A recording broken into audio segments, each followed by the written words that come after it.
Let's jump into this panel on community solar and other developments with solar, and perhaps we'll do some other energy issues, but primarily this is a community solar discussion. I got a great panel. Let me ask that, starting with David, that you guys introduce yourselves, and then I'll ask the first person to start. So David, if you could introduce. Good morning, everyone. David Sheeran. I am the CEO of Empower Solar, and I'm a board member of Vision Long Island, also a board member of the New York State Solar Energy Industry Association. Okay, and Mike? Good morning, everyone. I'm Mike Volz, Director of Energy Efficiency and Renewables for PSCG Long Island. I also serve on the board of HIA-LI, Hauppauge Industrial Association, and good to be here this morning. Good morning, everyone. I'm Michael Passantino. I'm the Vice President of Trinity Solar Long Island. I'm also co-founder of PinkTide.org, a not-for-profit. Anthony Bartone, Terwilliger Bartone Properties. I'm a Long Island-based real estate developer, and that's why they asked me to sit in on a panel, kind of give a developer's point of view on all this. That's right. That would be great. And my name is Neil Lewis. I'm the Executive Director of the Sustainability Institute at Molloy College, and it does sound like using the mic is probably advantageous for this. So for this panel, we're going to primarily be talking about community shared solar, and since it's a concept that involves a little bit of understanding before you can get into the discussion of it, we need to set it up a little bit and run through a few of the details of what it is and such.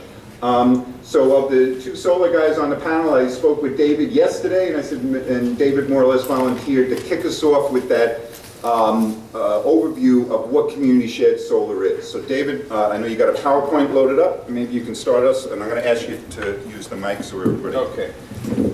So David Sheeran, SunPower by Empower Solar. I've been giving presentations at this event for the past 6-7 years, and I think I'm most excited today because we have transformation underway in the marketplace on many levels. And the company, we founded in 2003, we have about 70 employees based in Island Park. We do residential solar, commercial solar, battery backup power, and EV charging. The thing that's really profound about solar power is that it delivers lower cost energy, okay? And it's clean, it's renewable. These are very important aspects.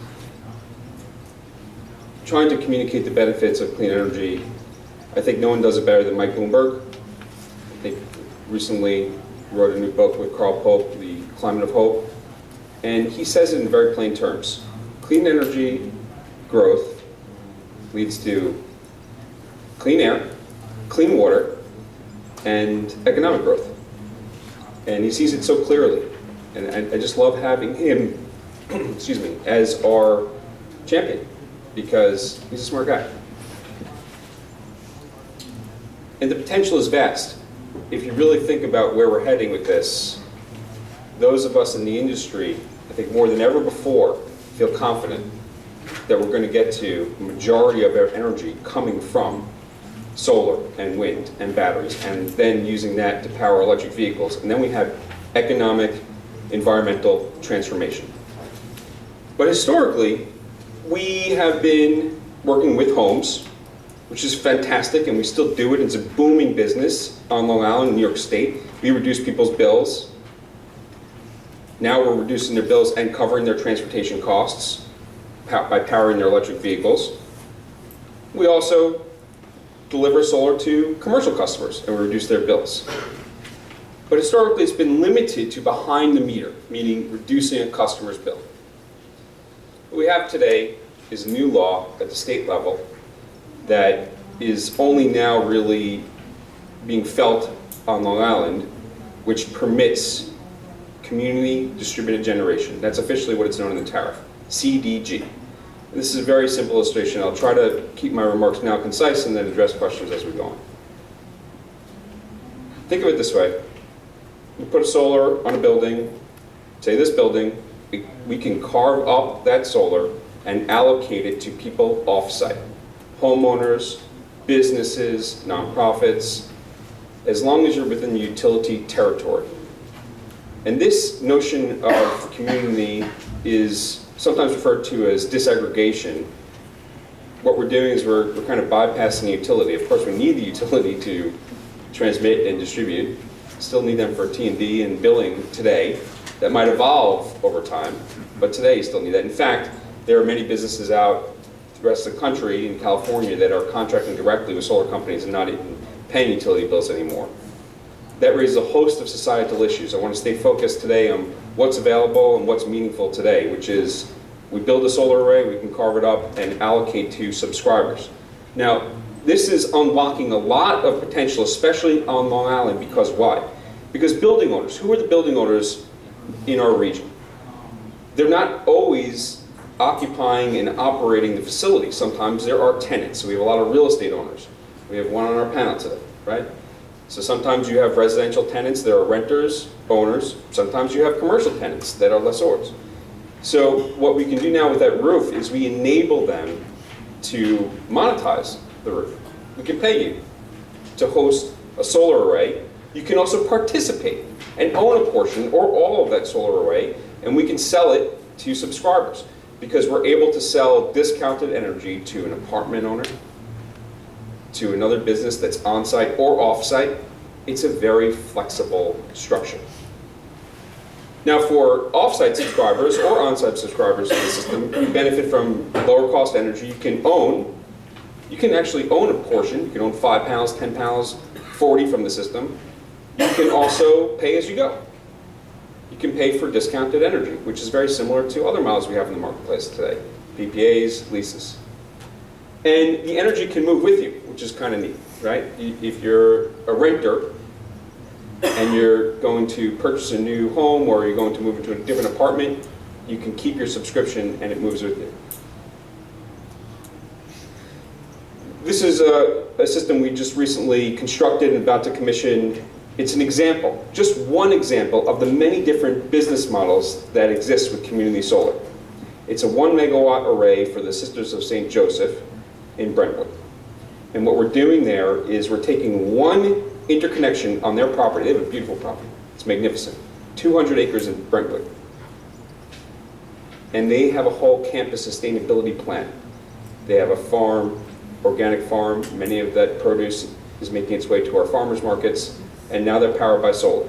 But what we're doing is we're interconnecting at one location, injecting at one grid location, and we're crediting many metered accounts because they have many meters throughout the campus.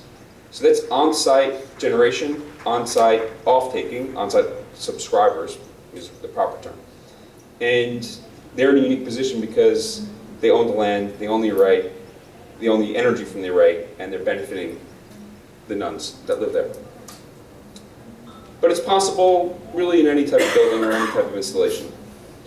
So I'll summarize and conclude on this chart, very simplified, but if you think about it this way, you have on the left-hand side there, apartment homeowner, you're going to get kilowatt hour credits. That's the way the system works today, allocated to your utility bill. And of course, Mike, if you're able to amend this in any way, please do so. And what will happen is that's being sent from that solar array, okay? The apartment or homeowner will send payments to the owner of the solar power system, okay? Either upfront as a lump sum to own it or over time as a pay-as-you-go system. Then what's going to happen with the solar install is that the property owner, whoever the building owner is, will receive payments, usually on an annualized basis. And in return, the solar developer, the solar plant owner, has rights to the roof for a certain period of time. So I think It sets it up. we'll stop there Yeah. for the moment. When we stop there, let's get some more. Thank you, David. Great stuff. Let's stop there for a moment and bring our other speakers into the discussion, and then we'll open it up for questions. And I'm a Mac user, so when I look at PCs, I get very confused. Who's going to help me switch this around? That help? Anthony seems to have a handle on it. Well, that's questionable. Pull up yours if you could. Oh, good.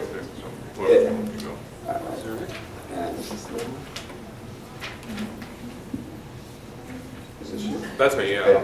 Okay, so what I thought I'd do, I'd break up the solar guys, and so I thought next we'd hear from Anthony Bartone, and I happen to work in Farmingdale, so I get to drive past a lot of his good work in the village of Farmingdale. So I'm always sort of like cheering for him, because obviously as a member of Vision Long Island, I'm a big supporter for transit-oriented development and smart growth development, and I could see the positives as the mayor was saying in the village of Farmingdale. So let me throw it to you and give you a chance to say a little bit.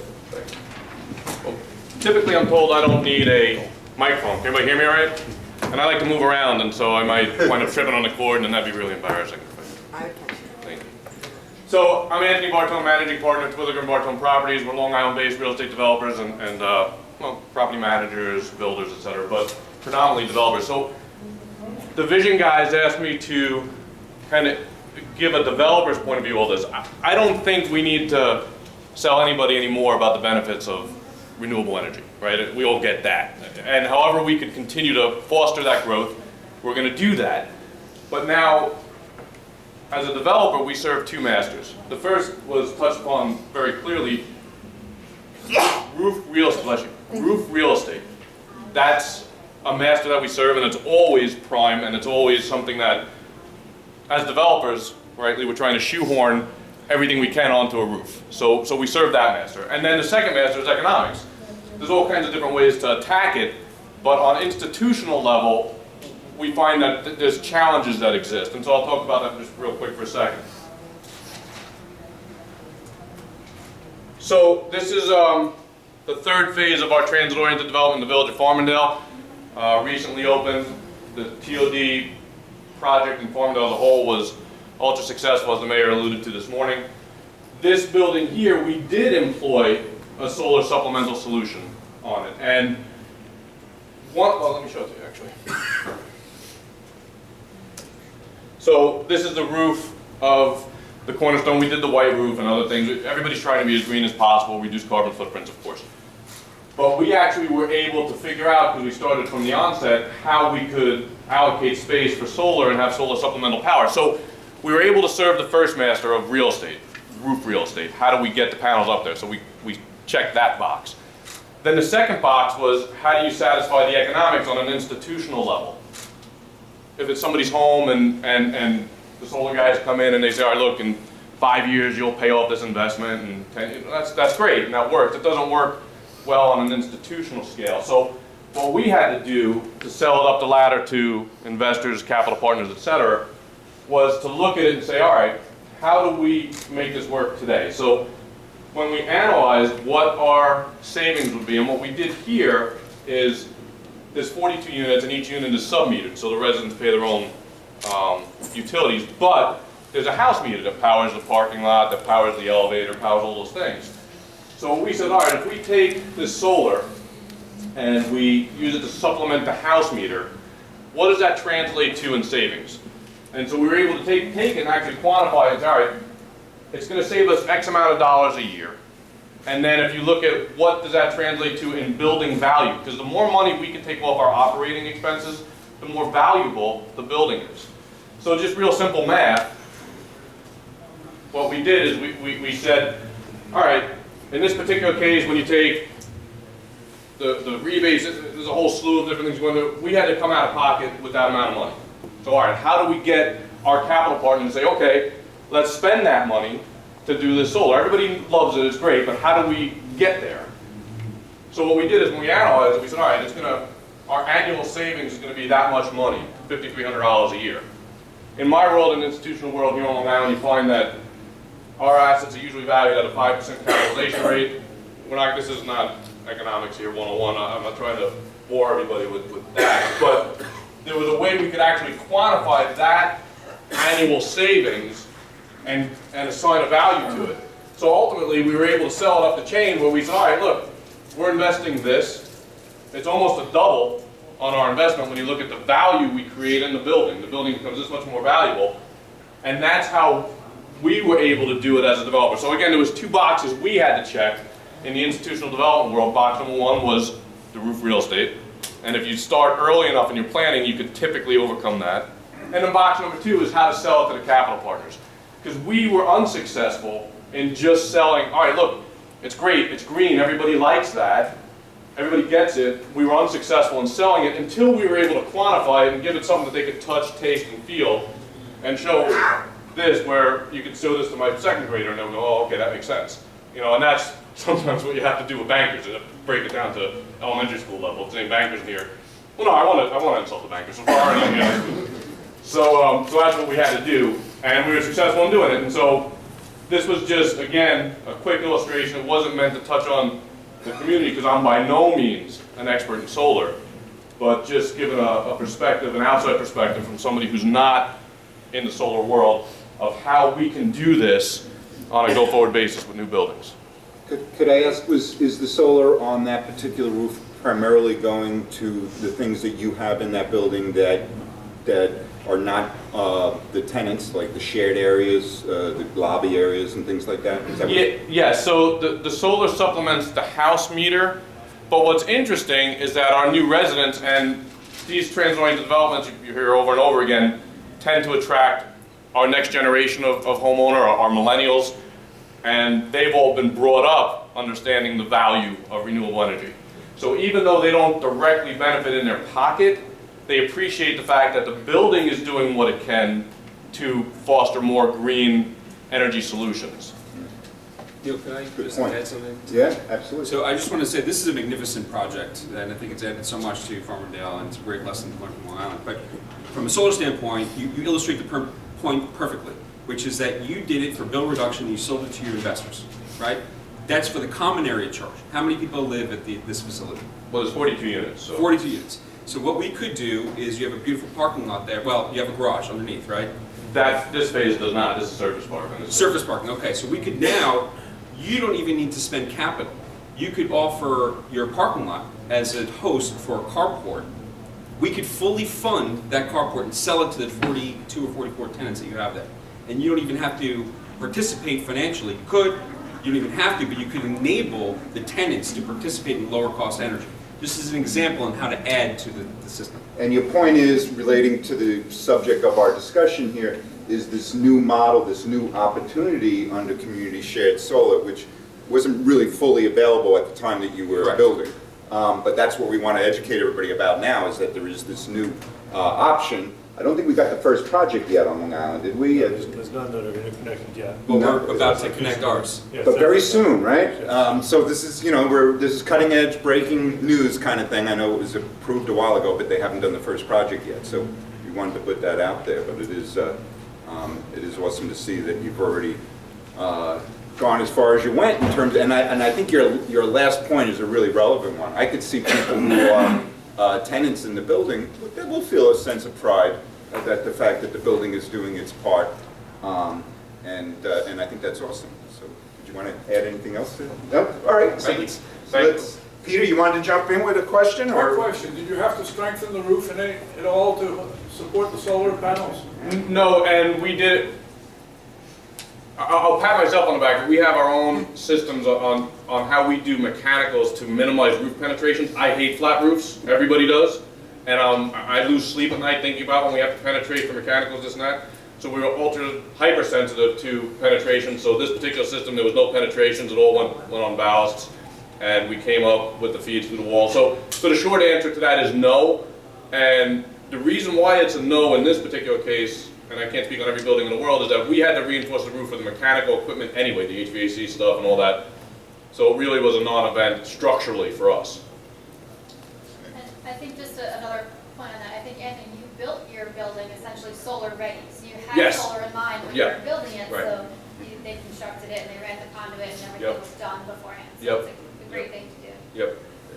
That's a great pitch for Solar Ready in addition to community shared. So, all right, one more in the back, and we'll go to our next What's the speaker. lifespan of those panels? How often would they need to be replaced?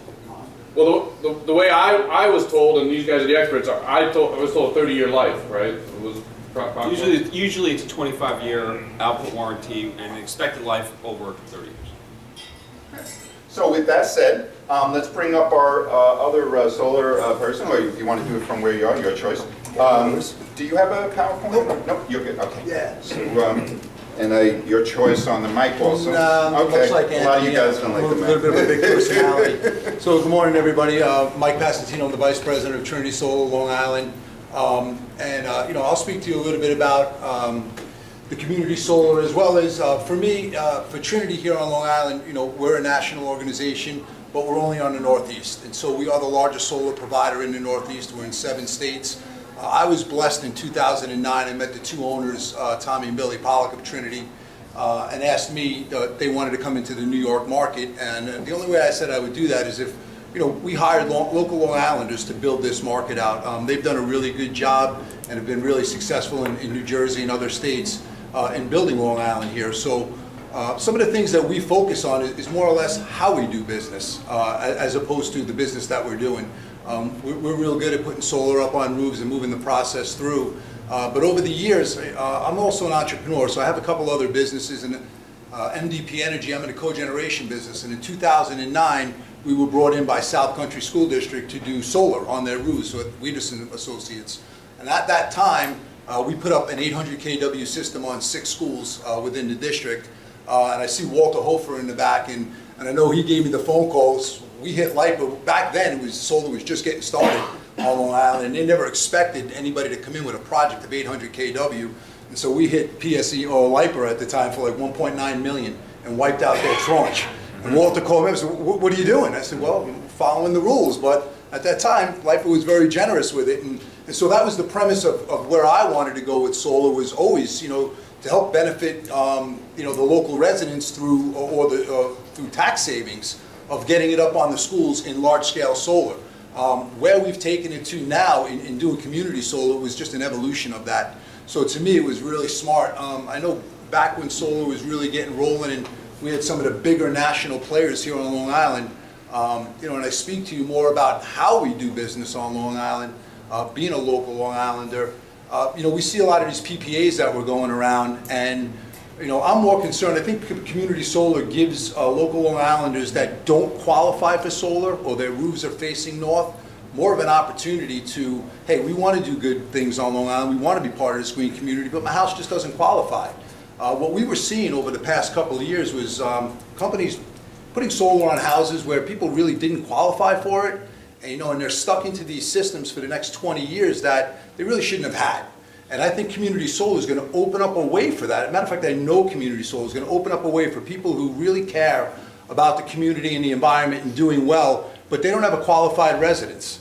And instead of putting something on somebody's home that's really not going to give them the benefit, here's another opportunity where some of the local solar companies on Long Island, and I'll say it's not really for Trinity. We don't do a lot of commercial solar here. We kind of hit those base hits, and we do a lot of residential. But some of the constituents in the room, like Empower, and I see Scott from Sun Nation, a couple other guys here, they're making a really good concentrated effort into this community solar. And for the homeowners and the residents on Long Island, it's a better opportunity for them to be involved in some of this green movement and renewables that we're doing.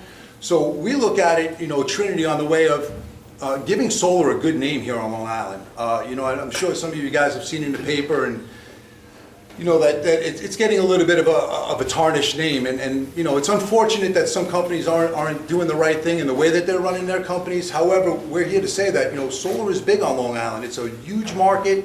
PSE&G is doing an excellent job of moving the processes through for the interconnections. When we first started, it was a tremendous burden on them. They had no idea that solar was going to take off in this manner. So, some of the things that we talk about is moving the systems through the process of the townships and PSE&G. And as time has gone on and the companies that are on Long Island have grown, so have the municipalities and so have the utilities in how they make that process, making it easier for the residential clients to sign up, making it easier for buildings to participate in this community solar project. I think it's going to be a really good effort for Long Island. There's always going to be room for it. I mean, we have just over 1 million customers on the PSE&G bill. There's nowhere near that many solar systems installed yet. So this is an industry that's 20, 30 years in the making to keep going. So for us at Trinity, those are some of the things that we're looking at. We're behind community solar. It doesn't really fit our niche of what we do. But, for us, it's more about how we do business on Long Island, making sure that our clients are getting the right systems and the right financing in place so that it is successful for them. And they can talk positively about solar because it's only going to enhance everything else that we're doing in the future. Any questions that anybody has regarding any of this? Well, I'm going to try and throw some other Sure. questions. Fire away. Well, no, I mean, as we go along. Let me get Mike into it, and then we're bringing back in as we just make it more of a panel back and forth. But thank you, Mike. Great stuff. So, Michael, you're representing PSEG, and I know you're doing some great work. You just got a shout out from one of the... Yeah, appreciate that, Mike. No worries. And I've also been on record saying good things about the PSEG transition under the LIPA Reform Act and how well I think it's been working. But in this area of solar, there's a lot of questions, and maybe you can give us some numbers to give us a little bit of a context of how things are going. There was the discontinuation of the solar subsidy, just about, well, you can tell us exactly when, but, that I think is seen as a positive thing because the goal was market transformation, so did we achieve that? But I think there is still this concern that that lack of subsidy didn't have an impact on the industry. So maybe you can give us some numbers. The comment was made about how there's 1.1 million customers. So as much as we've made some great strides, we have to keep that really big number in context. But nonetheless, Long Island leads the state in solar, right? So tell us a little bit about the numbers, and then from there we can go further. Great. So I also probably don't think I need a microphone. My voice usually carries pretty well. So on Long Island, we have about 1 million residential customers, and we have 100,000 commercial businesses. So there's 1.1 million customers on Long Island. Right now, about 40,000 of those customers have solar on their roofs. The vast majority of those are residential homes. So that's about 4% of all homes on Long Island that have solar, which is much higher than elsewhere in the state. They're 1, 2, I don't know the exact numbers, but 4% leads the state in terms of the concentration of solar systems. So going back to when I joined LIPA, I think it was in 2010, I joined LIPA before I joined PSEG, and if we did 1,000 systems in a year, that was a big year. We had 1,000 new solar systems, it was amazing. And then I went over to PSEG, and a couple of years ago we celebrated having 10,000 solar systems cumulatively on Long Island. I think that was around 2014. We had 10,000 systems. So just between 2014 and 2017, we've grown from 10,000 to 40,000 solar systems, round numbers. So in 2015 and in 2016, each year we exceeded 10,000 new solar systems, which is just amazing. It was a booming time. The rebates were still there, the financing, the net metering, and all of it collectively produced these numbers. There was a lot of leasing going on, a lot of out-of-state contractors we heard about moving into the air. So it was really a boom time for the solar industry. The rebates that were currently available at that time for about 20 cents per watt were eliminated in April of 2016, but there was a tail that was still customers who had previously been committed incentives. So the rest of 2016, those incentives continued, and we sold or installed on Long Island over 10,000 systems that year. In 2017, even without rebates, we're on track to do about 8,000 solar systems on Long Island. So as Neil mentioned, that's really a good thing because ultimately, the rebates are good. They're designed just like they offer LED lighting and other products. Rebates are designed to instill and spur and jumpstart a market. But once the market is going, you want it to be self-sustaining and healthy. And there's a lot of contractors on Long Island, a lot of them in this room today. And the fact that they're able to still continue to sell systems or lease systems to homeowners without that subsidy is really a great thing. So we've transformed the market so that solar system can be self-sustaining, and we're on track for Long Island to do almost 8,000. So while it's down from the peak years of 10,000, 8,000 systems a year is still a very healthy market. In the commercial market, those 8,000 are mostly residential homes. We're doing a little better than we were in past years. We're getting about 10 applications per month. So it's about 120 new solar systems going on commercial rooftops per year. So that's more than it has been in past years. It hasn't gone up dramatically, but as the residential rebates have gone away, some of the contractors are now focusing on commercial businesses and selling solar systems to commercial homes. So I just want to touch on a couple other areas in the solar market overall. many of you may know, but there's a clean energy standard in New York State. And the clean energy standard is a goal for the overall, for the state to be 50% renewable by the year 2030. And if you think back to 2004, when the Renewable Portfolio Standard was first announced, they announced that they wanted to get 15 by 15, I think it was at that time, 15% by 2015. This is going back to '04. But at the time, I'm sorry, it was 30% total. But at the time, there was 19% hydroelectric power in New York State. So if you think about the overall goal of 50 by 30, we were starting at 19% because of Niagara Falls and the St. Lawrence Seaway and some other upstate hydroelectric. But to get from 19% to 50% is still a tremendous leap, to get 31% more of the overall energy sold in New York State from renewable sources, which is mostly wind and solar. So the current goal is 50 by 30. The Long Island Power Authority has adopted that as their goal as well. And PSCG Long Island, as the operator of the electric system, is doing everything that we can to help the state achieve its goal of being 50% renewable by 2030. We don't have any hydroelectric power on Long Island. Unfortunately, it's flat. It's fortunate in a lot of ways, it's good, but from the standpoint of hydroelectric, you need an elevation change and rivers. So we don't have hydroelectric power, but we have a very good solar resource, and we have an offshore wind resource. We recently signed a contract with Deepwater Wind for 90 megawatts of offshore wind. So renewable portfolio standard and the clean energy standard now is probably going to be achieved with a mix of offshore wind and some land-based wind, which is upstate, and an awful lot of solar power. So there's three ways, I just want to touch upon the three main ways that we can pay for solar. There's net metering, which you've all heard about, residential homeowners. You put it on your roof and you get the full retail value of the energy, whether you consume it in your home or whether you export the power, you get net metering. And then there's community solar, which is just a form of net metering because you're still using those same credits to credit other homeowners and other customers. The other two ways that we pay for it are through a feed-in tariff. We're the only utility in New York State that offers a feed-in tariff. So what that is, right now the price is about 16.8 cents a kilowatt hour. So if someone wants to build a large ground-mounted solar system or a large rooftop array, and they don't want to net meter it or community net metering, they can sell the entire output for 20 years to Long Island Power Authority, and they can receive that 16.8 cents fixed for 20 years. So that's another way, and LIPA has had several rounds of feed-in tariffs. I think there have been at least 3 where they've awarded contracts for those 20-year power purchase agreements. And then the third way we pay for it is the feed-in tariff is designed so that everyone gets paid the same price. Everyone that signs up for the feed-in tariff gets that same 16.8 cents. The other way to pay for it is to have an RFP. And on the scale of small to large, the net metering projects are usually the smallest. The feed-in tariffs tend to be mid-sized, between around 400 or 500 kilowatts up to about 2 or 4 megawatts typically. And then the RFP is when we go out with a request for proposals from large developers that want to build large, typically ground-mounted arrays.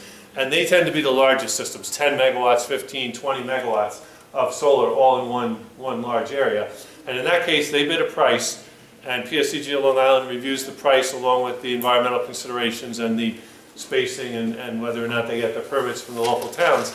And then if we agree that that's a good project, we recommend that to the LIPA Board of Trustees, and then the LIPA Board of Trustees acts upon certain of those projects. So they've awarded some contracts under RFPs as well. So collectively, between feed-in tariffs, RFPs, and net metering and community net metering, we are on track to receive, to help the state achieve the 50 by 30 goal. So I just wanted to touch upon those general areas of solar, and then I'll sit back down and we can take questions. Okay. So, great stuff. Thank you, Mike. And those of you here, think ahead if you have some questions, and I'll definitely give you a chance to ask them. But let me ask a few things just to keep the ball rolling, and some based on the notes from comments. So one is the point that Tara made about solar ready, and so Anthony, I thought I'd ask you to comment on. You mentioned, for example, that you hate flat roofs. Right? We all. Yeah, I mean, I remember hearing at one of these conferences years ago, it was just an offhand comment, but it did sort of stick with me, that all flat roofs leak. And in buildings that I've been in over the years, I've definitely experienced that, including the apartment building I live in today in Massapequa. You gotta come to Farmingdale, man. Well, there's literally a leak that And you're in hit the wrong me building. on my forehead while sleeping one night, and another one in my living room. But every couple of years, they come and redo the roof or whatever the heck they do with it, but it's a flat roof. But I've raised this question, and I should point out that David's a member of the Vision Board, like myself, and we've kind of urged Vision to, encourage the smart growth developers to be looking at these technologies and to be incorporating solar into the design. But one of the comments was that, the community wants a design that looks good, and that a lot of what looks good involves pointy roofs and features that give it a little more visual appeal. Is that a challenge where on the one hand, when you're designing it and you're engaging the community and you want it to look good and you have some design ideas, but then on the other hand, if you were to put solar and really plan for solar ready, you're going to want a certain amount of it being a flat roof before we get to discussions about carports and such. But I just wanted to delve into that a little bit further. Do you struggle with that? Is that a question that comes up of, well, hey, I'd love to put solar, but I also want the neighbors to love the look, and I'm going to do these things with the design that maybe would detract from that? How do you strike that balance, or do you think other developers like yourself would be willing to look more closely at doing this, especially as we're going to discuss these changes with community solar? Yeah, well, aesthetics are paramount, there's no question. The building, not just for us, you want for your neighbors, for any architecture review level, which exists almost everywhere now. So aesthetics are paramount. With the flat roofs, one of the perks is that typically it is a little easier to conceal the solar because we almost always have parapets for a number of reasons, which conceals the mechanical, the solar, etc. So one of the perks of a flat roof solution on larger buildings, which is almost always the case, is that it does conceal unsightly things like mechanical. And let's face it, you guys are solar guys, but solar panels are not very sexy looking. I don't mean to offend you, but they're not. They're not as bad as big air conditioning. They're not as big area. But so one of the perks of a flat roof is that they almost always have parapet to shield a number of things. Parapet for us non. That's like that front. A wall. There's usually a wall that's usually about 3 to 4 feet high, and it creates almost like a bathtub in the roof. And the reason for the parapet is a myriad of reasons. One is actually safety for people working up there. Another is for architectural elements to shield mechanicals, etc. There's a whole slew of reasons we put parapets in, but so it's a wall that actually conceals. So you don't see any of these things on a flat roof building.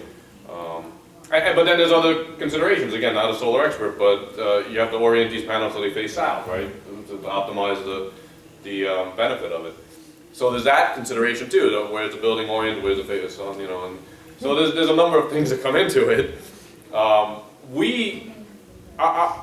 I guess likely we're younger developers, so we embrace these things. We studied geothermal too for our developments over at Farmingdale. That didn't work out, not for economics, but for other reasons with groundwater, etc.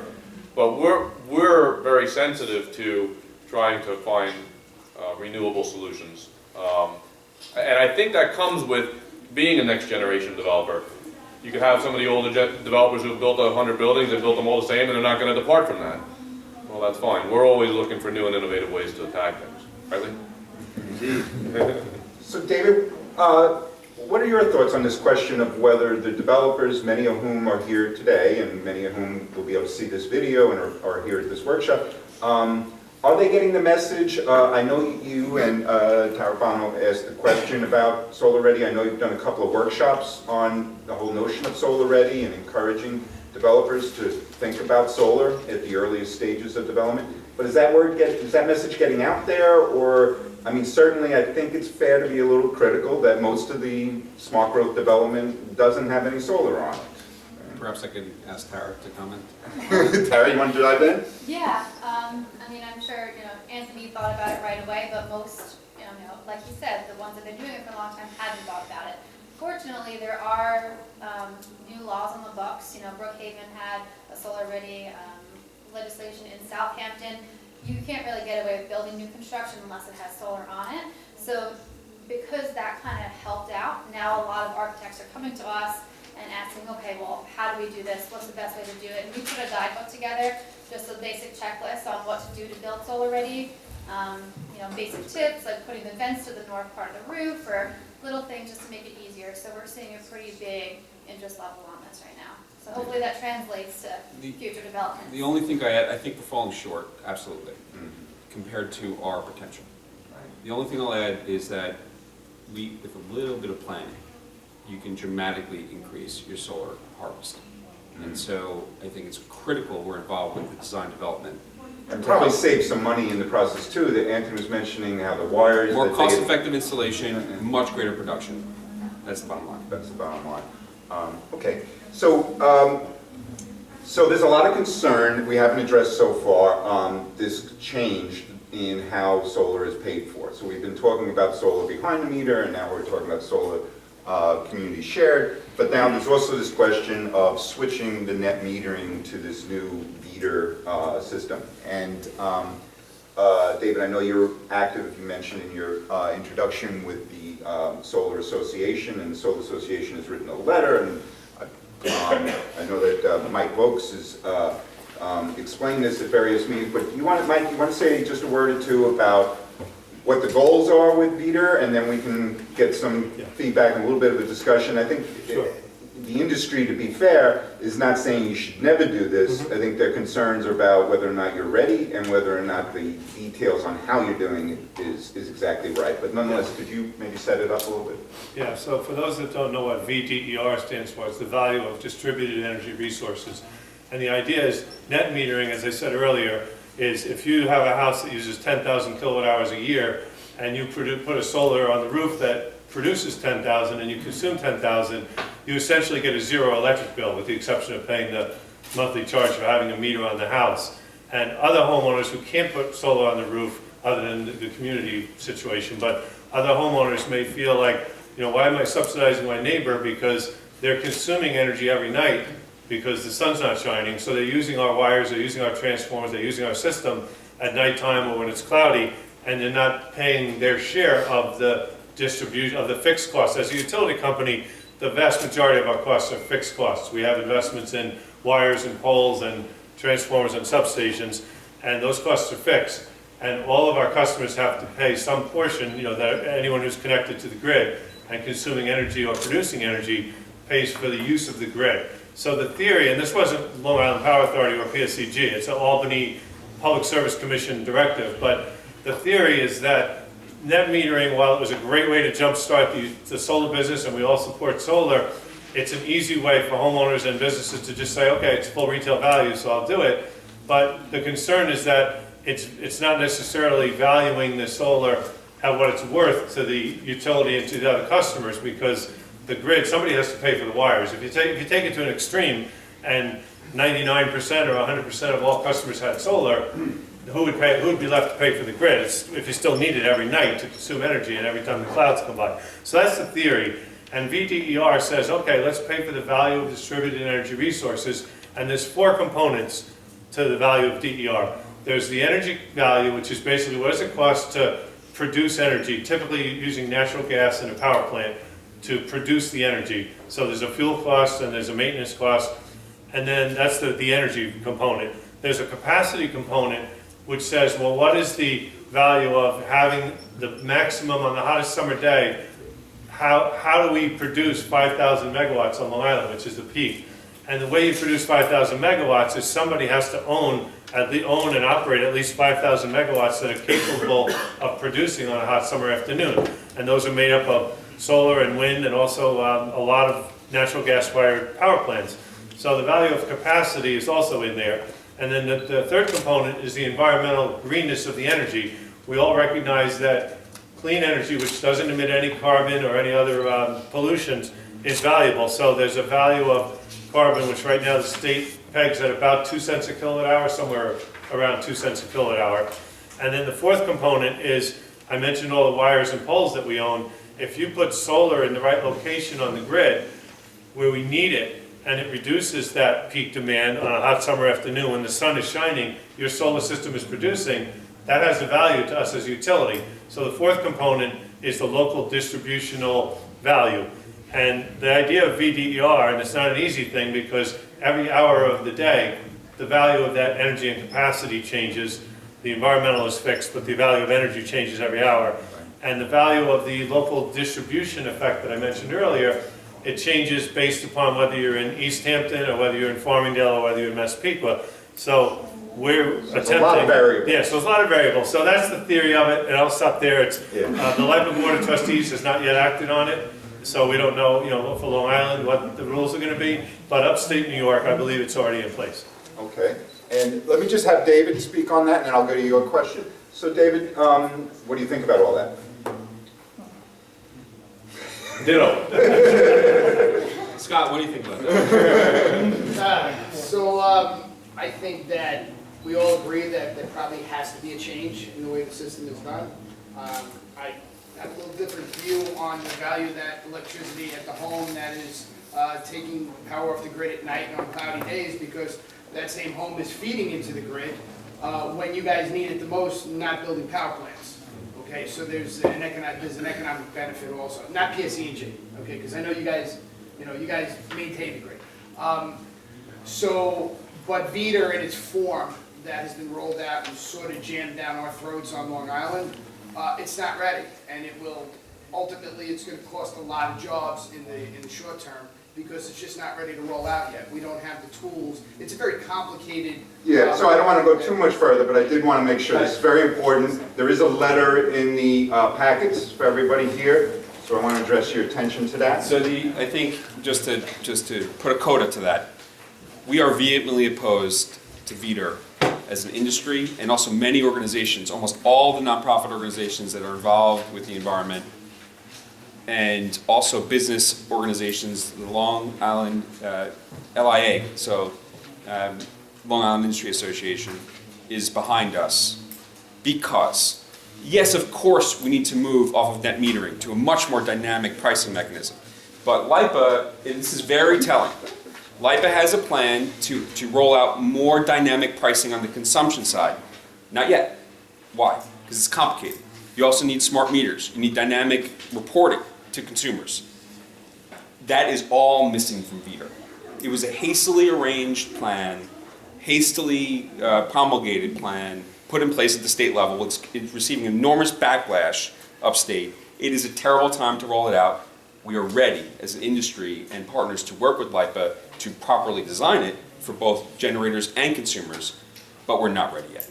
Okay, and I want to get questions in, so that's, Mr. Volz, I was wondering if you could go into a little depth regarding the state of the art of battery storage, costs, where it's going. Everybody's talking about, well, we're not quite there yet. Are we there? Do we see that we will be, quote, there? Or? Okay. So with regard to battery storage, the costs are coming down, much like LED lighting costs came down and solar panels came down. As you get more and more volume, and the manufacturers, particularly Tesla, they're producing automobiles with batteries. So basically the same batteries that you use in an electric car are the same batteries. Ultimately you can stack them together and put more of them, but that would be used to store electricity for a utility company or homeowners or solar producers. So the cost of battery storage is coming down. The Long Island Power Authority did enter into 2 contracts with battery storage companies in the South Fork, East Hampton and Montauk, I believe, the 2 substations. But generally speaking, they're still more expensive than other alternative if you're just looking for peak capacity. So if we need a certain amount of generation to meet a load, generators that fire natural gas or other are still generally less expensive than batteries, but their cost is coming down, and they have some environmental benefits because they're not consuming a fuel, they're just storing the energy. So batteries in the long term for the electric grid are a good thing, because electricity consumption on a hot summer afternoon is 5,000 megawatts, and today it's 2,500 megawatts. So we're only using half the grid on a typical day. So to be able to store the energy on different times of day would be beneficial, but the cost is still pretty high. I could put a number to that real quick. Yeah. So we've been doing batteries for 10 years, standard lead acid batteries, and the average residential backup system has been 20 grand for a great system that's comparable to a generator. Now we offer the Tesla battery, we represent Tesla in New York State, and we do the same exact system for $10,000, fully installed, powering your critical load. So what's fascinating is that Tesla, and kudos to them for doing this, but they're driving scale, they're driving costs down, and soon, I think the big question is to be about defection also, because you're going to be able to use your solar and your battery in your electric car and those wires are becoming more questionable in their value. All right, let's get some more questions in. I see a hand there and a hand in the front. First off, thank you for the discussion. You're obviously utilizing residential and commercial spaces now better than we have in the past. But do you see the needle shifting more towards some industrial spaces like landfills? You see a firm like Invenergy that's doing the Shore Pond, 25 megawatt array, utilizing golf courses, which unfortunately for me is not good, but utilizing landfills or ground spaces. I don't know if that's in your business model, but as a whole, do you see that shifting in that direction moving forward? From the utility perspective, we do have some contracts that we've entered into through the RFP and the feed-in tariffs on those large open industrial spaces. And we're comfortable with that as long as the local community approves. The biggest challenge has been zoning on, on the larger ground mounted systems. Yeah, biggest challenge is zoning, everybody get that? Yeah, I could also say, and I should point out that at the Sustainability Institute, where we're located at Republic Airport in Route 110, we run a project we call the Clean Energy Leadership Task Force, and if there's anybody here that would like to attend our meetings, we only meet about 3 or 4 times a year, but just give me your card. But with that said, we did have this discussion about landfills as a location for solar. We did have the DEC come and make the case that it is viable. People might think the DEC would have problems with it, but they were saying they were willing to work with the industry, and they didn't see it as something that would be, oh no, you can't put anything there because we don't want to have a negative impact on the caps and stuff like that.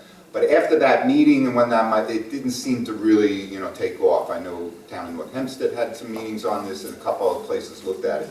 But you did mention one of the companies that is sort of focusing on that niche, so I still think it's a viable option. It just hasn't really taken off, but perhaps it will. But let's get a couple other This questions. is a clarification, so VETR is not being used now on Long Island, but it is upstate New York, is that? That's correct. It's not in effect currently on Long Island, only the, all the investor-owned utilities with the exception of PSCG Long Island and LIPA, it's in effect, but not on Long Island yet. It's under board review, and there's a board meeting December 18th, if I'm correct, where, sorry, 19th, where at the moment it's on the agenda. Okay, did I see a hand over there? Yes. Any other hands? Okay. So my question is, if I understand as a building owner, there's an increase in my cap rate, there's increased value in my building, all these things are happening, and I have a great solar partner, and I believe that they're going to do a great install. Like, what are my expectations in terms of community solar? When will the project happen in terms of permitting, and what's the process going to be like? Because I don't think it's as simple as saying, let's do it. How do we get from understanding, accepting, wanting to do a project? What's the timeline to getting there?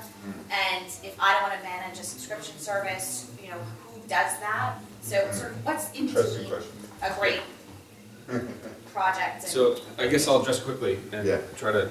So in what, do you want a building or? I don't, but I work with building owners who I can speak. Who do you work for? Well, we have a client here, Gulfport Restoration, we work with, who help manage many building owners' issues. And so we're always looking to bring value to building owners. And I think there's a great value here. It's just there seems to be a lot of mystery, or Sure. maybe it's magic So- in between saying this is Well, it's like the way. anything new, but it is a little complicated. So fortunately, it's pretty simple. But on Long Island, because of building permits and because of working with utility, you need to work with those two entities. But a typical system, let's say we want to target a 2 megawatt project, which is a perfect sized community project. Okay, that is roughly 150,000 square feet to 200,000 square feet of roof space and roughly 5 to 10 acres of ground mount. Okay, similar for a carport. That type of project, I think you'd expect a 12 to 18 month timeline, right? From the time you sign a contract and get into agreement with a client, and from the time you get the building permits, you get permission from the utility, you work out all the electrical engineering design issues, then you have to construct it, then you have to turn it on. Now, typically, a company like mine, Empower Solar, will do all that for the host client. And what's really great is that we are also managing subscriptions for the host site as well. So we have a huge book, and I think that Mike mentioned this very well, which is that we have a lot of disqualified residential customers. You're either in an apartment building, you have a house that's got a tree or dormers, and we have thousands of those, right? Of those folks who are desperate to buy into cheaper energy, clean energy. And so fortunately we're able to manage the subscriptions as well. But I think if you're a building owner or a landowner, you can expect a timeline of 12 months, maybe even up to 24 months in reality for a larger system. Now, I think rooftop is a faster process in general. I think ground mount, for a lot of reasons, in many jurisdictions, has a whole host of other issues that take more time. But, so that's, I think that's the basic window. So in terms of like the investment tax credit, which sunsets in 2020, I think, like, is there advocacy happening right now to maintain some ITC? Because if we're talking 24 months out and we're not even selling the project for 12 months, we could be totally, I mean, there's still value, but it's not as rich as when you have that ITC involved. So what's happening there? We were having a good morning. I'm just gonna ask about Washington. I don't have a quick answer for what's gonna happen on that one, but I have Peter, I'll come to you next. I wanna give a shout out for Long Island Green and the Long Island Green Homes program. Anybody here that's interested in getting a home energy audit, it is free. EOCG is doing a great job overseeing the program. And Chuck, why don't you stand up for a moment? Chuck Schwartz, I saw him raise his hand, so I want to give him a chance to ask a question or make a comment on community solar. Before he did that, though, I wanted to give a shout out for this program. So if there's anybody here that wants to look into the whole issue of making your home more energy efficient by getting a free energy audit, you should meet and talk with Chuck. But with that said, Chuck, you've also led a group and had a number of meetings about community shared solar. You had a lot of interest in those meetings. So quickly, do you have a question or a comment on where this is at? Yeah, I actually have a question for Mike. Another of the issues that's been raised in these meetings, as well as in the industry work I do, relates to that certain substations have capacity issues, that they're not going to be able to take injections of power anymore, particularly in Riverhead and some of the best places theoretically to put this stuff. Yeah. What is PSC&G doing to address this issue so that it's not going to be a holdup for the growth of this industry and for the community? Right, so the question is, substations, we have about 150 or 200 substations on Long Island, and if you put too much solar at one particular substation, the substation can't accommodate any more without further investment. So I guess the initial answer is there are no substations that can accept any more solar, but there are a few substations that would require investments in order to accept relay protection, different size transformers. We heard about battery storage earlier today. One of the potential solutions is to put batteries at that substation to absorb the excess solar during times when the sun is out and release it later in the day. So we're looking at battery storage systems, we're looking at smart inverters, and it's not a major problem yet. There are only a few substations out in the east end of Long Island that have this issue, but we don't have an immediate answer, but we're looking at advanced technologies such as batteries and smart inverters to try to accommodate more solar, particularly if we want to get to 50% by 2030 with the clean energy standard. There would need to be some investments so that we can get to that level of 50%. So we are looking at technologies that can overcome that, but they're not free. So the cost issue is probably going to be whether the question really becomes: does the solar developer who puts the solar there pay for it, or do we spread it among all customers? And I don't think we've made that decision yet. Okay, and Peter. Non-technical question. I put solar on my flat roof. What happens to my real estate taxes? I think in the community, I think in the residential, there was a war. Commercial. Oh, you did say commercial, okay. It's the same. Yeah. There's no impact, right? No, Now, your jurisdiction has the opportunity to opt out of that, but there's proper Oh, tax that's abatement. right, that's right. That is So, not. for example, the town of Huntington, there's certainly no impact. No, it's tax exempt. Taxes You'd have to opt out to be taxed. Right, The so, way the so tax- local government would have to affirmatively take an action to say. No, the way the tax assessor looks at it is that the system is only good for 25, 30 years, so they're not going to assess it as an increase for 25 years. It potentially could be gone in 25 years, so that's the way they look at it. Interesting. It does, you have to opt out to be taxed on it, and we don't. Okay. Billy? What is the smallest size that you could do for a community these solar projects? Because obviously the examples that have been kind of thrown out are a megawatt and above, and obviously on Long Island, you know, that's a pretty large system. So what would be the smallest that you think would be considered for a community solar model? So I think that the quick answer is, if you want to do the model where, as a host site, you want to get paid for your roof, it has to be larger for it to make real good financial sense. If you want to do a model where the tenants are the subscribers, then you can make it work even at a smaller building footprint. So, you know, even a roof with, let's say, 10,000 square feet, I think can make sense. Or even smaller, I mean, we've seen that, where you have, let's say, 10 subscribers that happen to live in the facility. But it just depends. It really, to make this other model work, where there are payments being made to the developer for the land and the building, it needs to be a little bit larger to make all those pieces move together. So ballpark, what would you say is the minimum? Yeah, I mean, for if you just want to you're a building owner, you want to monetize the roof, is that the question? Yeah. What's the minimum there? We're saying around 50,000 square feet, around there. Do you have a different? And that could be parking lot space as well? Parking lot's a little bit harder because it's more expensive, so their scale is even more important. So I would say for a parking lot, you need to even go higher. Really, parking lot, you want to target that 1 megawatt, 2 megawatt for a really good financial project.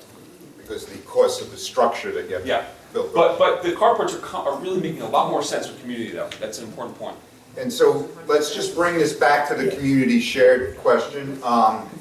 One of the goals of our reason for wanting to discuss this at a Smart Growth Summit is the point that we made about how many of these great projects that are providing housing in the downtowns with all the positives, we heard mayors talking about how it's really working to revitalize their downtown, so there's all these different positives, but there's still this element of, many of these buildings that are going up don't have solar, and you mentioned geothermal, that's one of the other parts of the equation, and geothermal is very much a factor on Long Island. It's definitely an option, particularly for new construction. It sounds to me that this community shared solar provides a model, the way you're describing it, it really could work well with rental.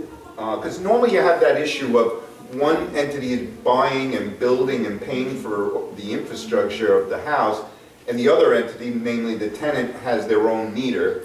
So there's kind of a split incentive issue. But if a developer is building and they could say, and by the way, the tenants here will have a chance to reduce their electric bills by buying into community shared. What do you think? Are some of your colleagues going to say this is worth giving serious consideration to? Oh, there's no question. We're always, it's a competitive environment, of course, so we're always looking to offer something, build a better mousetrap and offer something that the neighbor doesn't offer. It was interesting that, just real quick, when I was taking a tour with some of my developer colleagues from Libby, of the Cornerstone building and showing them the solar, it was almost like a light bulb went on. It was kind of funny. They said, one developer in particular said, "Oh, so you just used the solar to reduce your bill?" Genius. I was like, I was sitting there. It was like funny how ill-informed a lot of people are. But yeah, for sure, anything that we could offer that makes our property more attractive than our neighbors is always good. Sure. And that's part of the mission behind having this discussion, is to make sure people are informed that this option is available. It's a very flexible option. I hope that's one of the takeaways you're getting here. So let's wrap up. I don't know if anybody had any additional comments they wanted to throw in. Okay. Any last comment from our audience? Yes. Larry Folio from Natural Resources Consulting, and I'm also a farmer. What we're talking about here on the meta level is the use of solar energy to convert sunlight into energy, electrical energy that will supplant heat, light, and the use of motors. We already depend on solar energy for all of our energy. Everything we eat today comes from solar energy that was converted by plants on farms. And the thing that I see happening in some places on Long Island, and where I see a conflict, is I like the idea of ground spaces. I like potentially the idea of highway medians being places and old landfills where you can have large arrays of solar conversion. But I do see a conflict in farmland being taken over for large solar arrays. Right. And it already is a place where solar conversion takes place, much to our benefit. And once you lose a farm, once you lose soil, our most valuable resource, you cannot regain them. So I'm wondering if there's a way to disincentivize farmland conversion for the electrical industry to work with zoning and not just say, oh, that's up to zoning, up to local zoning, whatever they want to let happen in their community. But as an industry, look at the island as a whole and look at our planet as a whole, and say, what are the valuable resources? You read Buckminster Fuller's Critical Path in 1980. You have enough solar energy falling on one side of the earth to feed the other side of the earth if the countries could get along well enough to ship the transmission over 12,000 miles. So, Right. the point is, we have to get along and we have to work together. And I think farms take the short end, but we can't exist without them even here on Long Island. Okay. Town of Brookhaven and some other towns have put restrictions on solar being used on farmland. There did seem to be a more or less consensus for what you're saying, that should be restricted.